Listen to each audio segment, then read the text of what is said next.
Rapido 150 Rusi ayaw mag-start. Napakahirap pa naman hanapin ng CDI nito. Kaya mga riders, convert na natin yung CDI niya. Let's go! At kung bago ka pala sa akin channel, huwag kalimutan mag-subscribe at i-click ang notification bell para ma-update ka sa mga bagong videos ko.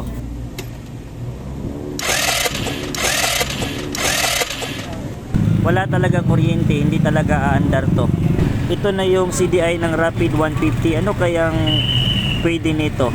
Parang TMX lang ah.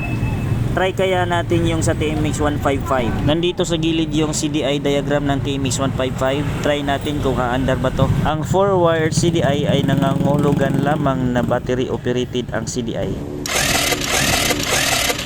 Wala talaga dahil hindi battery operated yung TMX 155. Kaya mga ka-riders, convert na natin yung CDI niya ng battery operated. Liho 4 pins. Andito sa gilid yung wiring diagram ng CDI. So susundin lang natin yan. Red, white, pulsar yan. So yan yung wire na papunta sa pulsar. Yun. Sunod naman green. So green yun yung ground. So papunta sa CDI. So yan yo. Sundan nyo lang yung coding yan. So yung isa mga ka-riders, papunta yan sa baterya. So kailangan talaga ng may supply na baterya yung CDI natin. Black, yellow, yan yung sa ignition coil. So yun na wire, papunta yan sa ignition. So yan yung wire no na sinig natin kanina na walang lumalabas na kuryente. So mga ka-riders, i-connect natin yung isa sa baterya at isubukan natin kung may kuryente na ba yung ignition coil niya.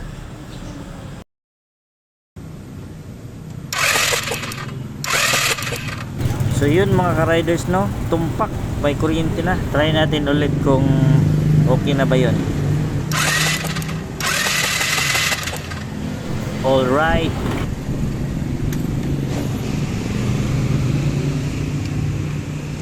Black and white na wire na may sakit, galing yan sa CDI. So papunta yan sa ignition switch. Yan yung kill switch ng ating motor. Hindi na yun magagamit dahil battery operated yung CDI na kinabit natin eh. Kaya mamaya gagawa tayo ng kill switch ng ating motor. Kabit na natin yung spark plug mga riders at i-testing natin kung under na ba yung unit natin. So final na natin yung mga wiring mga riders. Lagyan na natin ng electrical tape. Paandarin na natin. Dito nga ulit sa baterya. Try natin. Tapos i-switch in. Patayin mo yung switch. Hindi na mamatay. Hindi na mamatay mga ka-riders dahil direct battery yung CDI natin. Yung sinasabi ko kanina na hahanapin natin yan ng fire connection para may kill switch. Patayin mo nga yung ano, yung ilaw, yung switch. Sige, on mo ulit.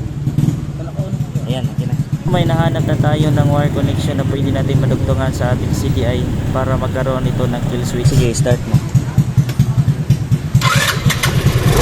Ayan, uy! Magkaano na pala yan? I-start lang. Huwag mo lang i-revolution. Yan. Patayin mo yung susi.